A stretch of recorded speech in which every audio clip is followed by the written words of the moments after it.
Hey, what's going on? My name's Lee Hopkins. My pronouns are he, him, his, and you're listening to the Patterns of Possibility podcast. This is a skill building podcast dedicated to helping you replace harmful patterns with new possibilities. In this episode, we're going to explore why focusing on one's intention of their actions rather than the impact of their actions harms your relationships. We'll also look at a couple tools that you can use if you find yourself in between intention and impact. Let's go.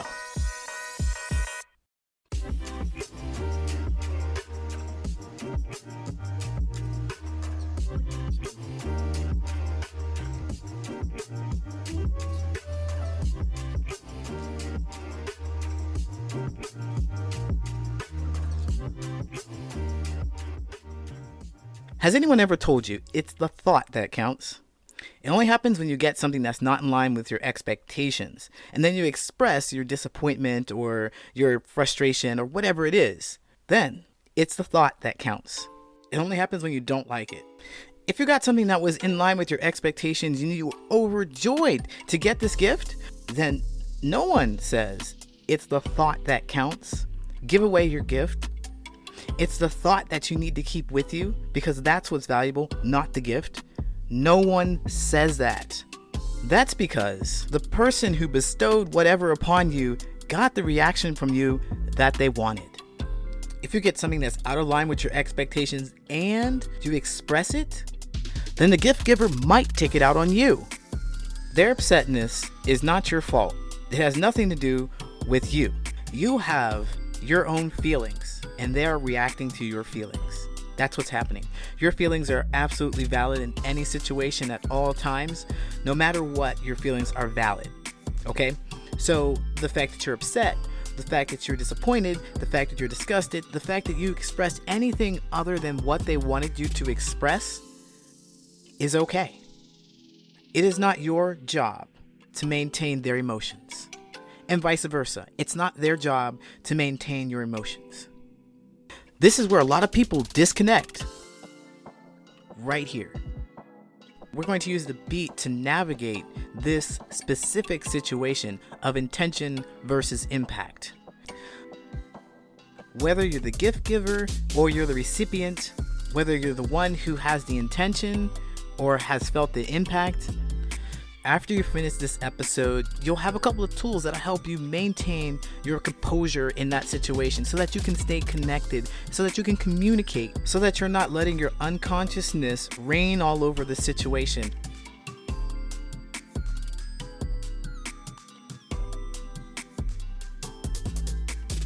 If you're the person being impacted by someone's quote-unquote good intention, and it doesn't land the way they expect it to, there are three things that they may do. One, they might deflect it right back at you. It's your fault. Your expectations were way too high. Number two, they won't acknowledge the impact that it had on you, but they will acknowledge the intention that they had. And they'll keep saying, it was my intention to do something to help you. Number three, this is the optimal choice. It's to take responsibility for the impact that it had on you. Although it wasn't in line with their expectations, they're not focused on their expectations. They're focused on what happened to you and your feelings. Let's explore some more. When I was a kid, 9 or 10 years old, my mom and my grandma and I were in a restaurant drive-thru getting breakfast. And they asked me what I wanted, and I remember saying I wanted a sausage biscuit. I was so excited about that. Yay! Fast food! And my grandma turned around and handed me a sandwich. And when I unwrapped it, it was a ham and cheese croissant. I didn't want this. I remember saying it, whining about it probably. My grandma turns to me and she says in a very strong voice, "You can't always get what you want." As if to say, I should have been happy to get anything at all, even though I was asked what I wanted. The point is, my grandma expected me to be happy and grateful no matter what. It's food, eat the food. But me, on the other hand, my expectations were different. I expected to get a sausage biscuit, not because I was entitled to have one, but it seemed like she was going to get it for me. Looking back on it, it seemed to me that she wanted to spark joy in me.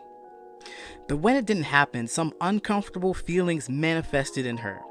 Those feelings were hers to deal with. But not knowing what to do with those feelings, she deflected those right back at me. Now my disappointment is back on me because my expectations were way too high. I expected a sausage biscuit, and she expected me to be delighted in the fact that I was getting fast food at all.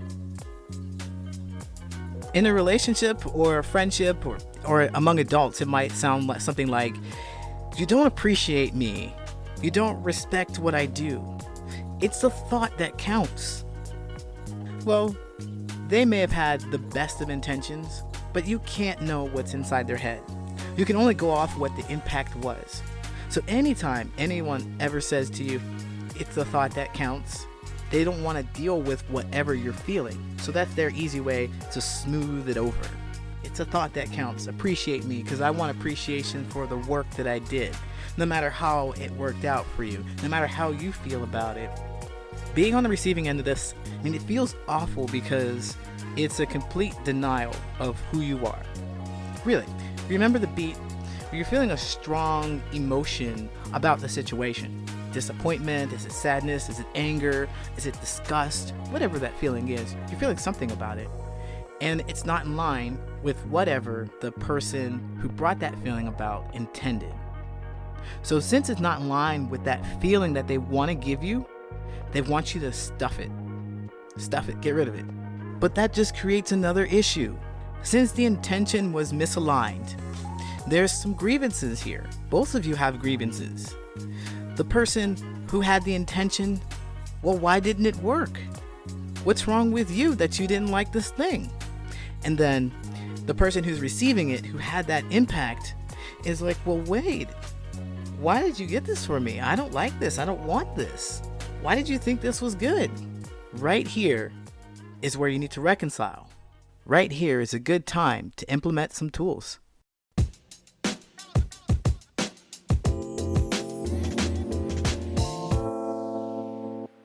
If you are the person who's being impacted, that is, if you didn't get the sausage biscuit that you wanted, you speak first.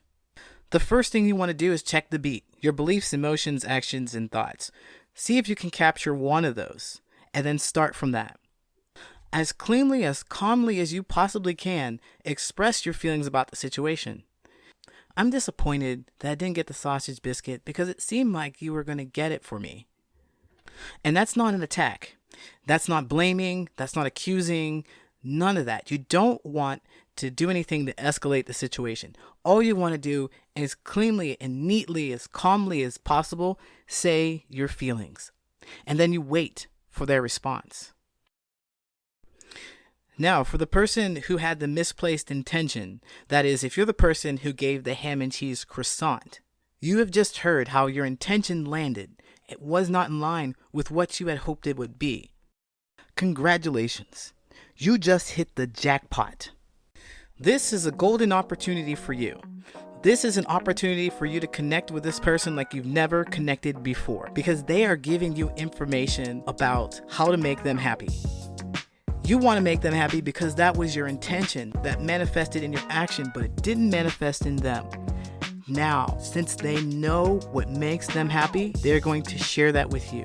And it's up to you to open up your ears and listen.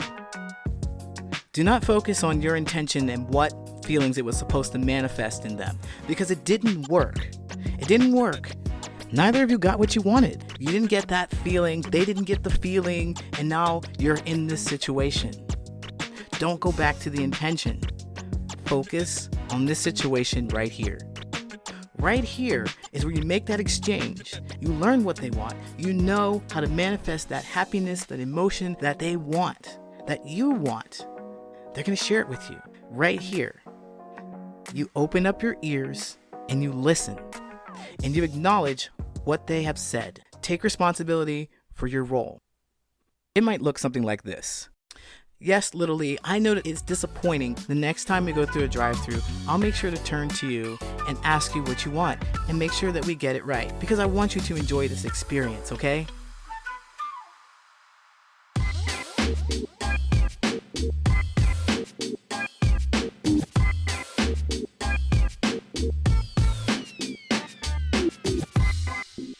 When I was a kid, I'm talking like 6 or 7 years old, my mom used to work really early hours. So that means that she wasn't able to get us to school.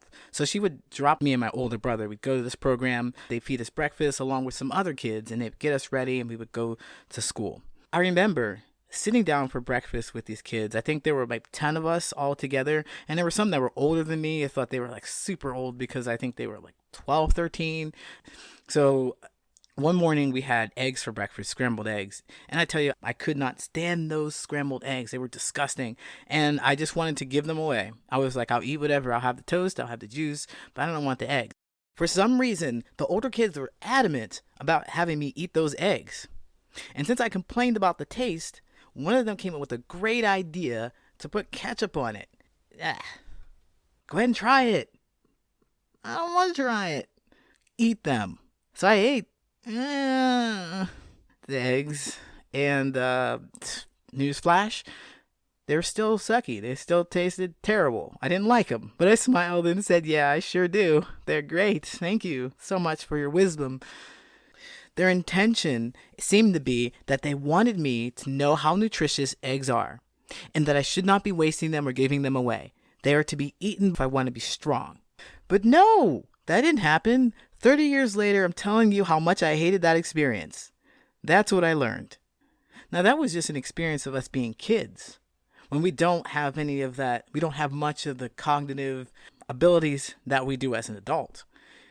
As a kid, we'd understand our emotions. But as adults, we should be equipped to handle each other's emotions.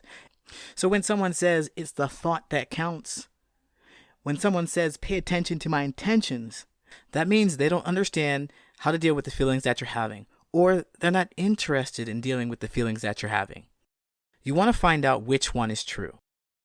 And to do that, clearly express what the misplaced intention is doing.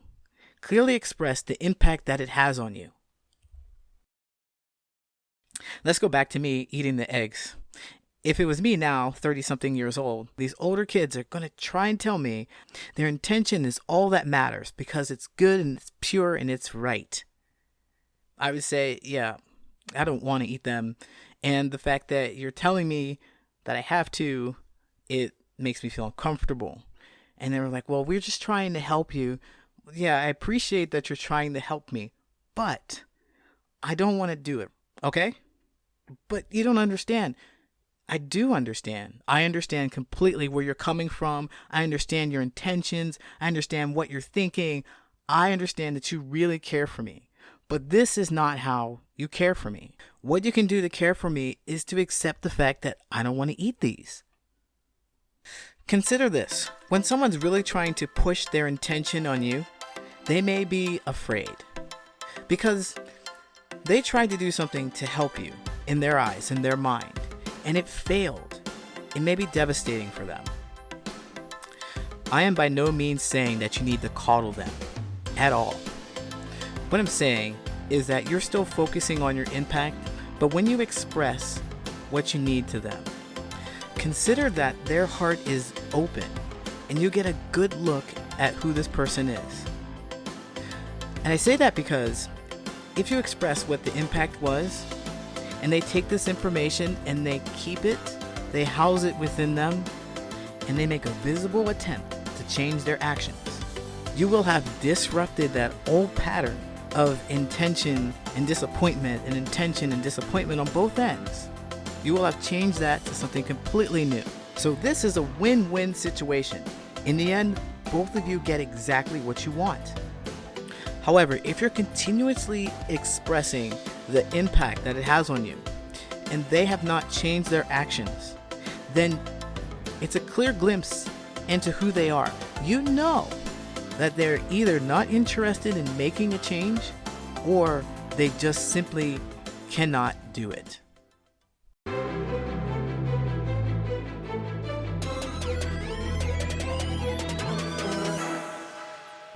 The intention is right up there with the unconsciousness. It's up there with your beliefs. No one can know for sure exactly what your intentions are. No one can know for sure what exactly your beliefs are. You can say it, but you could be lying. I mean, We've heard of con men, right? That's exactly what they do. You don't know what their intentions are. Person comes to you smiling, saying, hey, I've got the opportunity of the lifetime for you. And they're charming and they're eccentric or they're loving, whatever it is that makes you connect with them, they do. And you connect with them thinking that they have the best intentions in mind, not paying attention to the fact that it's been 3 months since you invested in this company and you haven't seen any of the returns and they say, no. Hold on. It's coming. Don't worry. 3 more months go by and the investment that you made, and they say, no, wait. Just wait. It's coming. I promise you. And you listen to the intentions that they have, and they say, oh, I don't know what happened. I have no idea. You keep investing, and boom, next thing you know, you're bankrupt because you weren't paying attention to the actual impact that it was having. At no point in time are you ever responsible for anyone else's feelings. Tell them, hey, no, this is nothing personal, nothing against you. In fact, I like you a whole lot. I'm not going to give you any money, because the impact that you're having, the impact that it has, whether you mean to or not, brother, whether you mean to or not, man, it's not about you. It's about the impact that it's having on me. So let's stop this behavior right there. At no point in time are you responsible for anyone else's feelings. If someone says to you, it's the thought that counts, if it's the intention that they had that matters, that's not true. It's not true. The intention is not as important as the impact. You know why? It becomes real and it manifests for you. You cannot manifest someone's intention. You can't.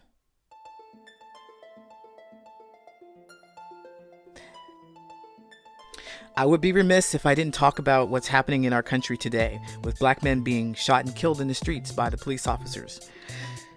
We keep hearing that the police officers have the best of intentions. They're just trying to do their job. They're trying to do the right thing. And they completely dismiss the impact of it. They keep saying, focus on the intention, because it takes this ugly little situation and puts a nice bow on it. Because if they didn't mean to do it, if we just knew what's in their hearts, we could forgive them. If we could just see what's in their hearts, we can forgive them. But what I said in this podcast is that the intention doesn't matter. It's the impact that matters. At what point in time do you start looking at the behavior and say, you mean to do this? This is exactly what you want.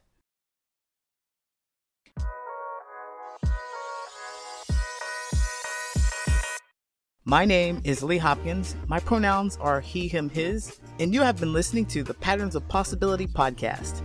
I hope that you found today's episode entertaining and informative.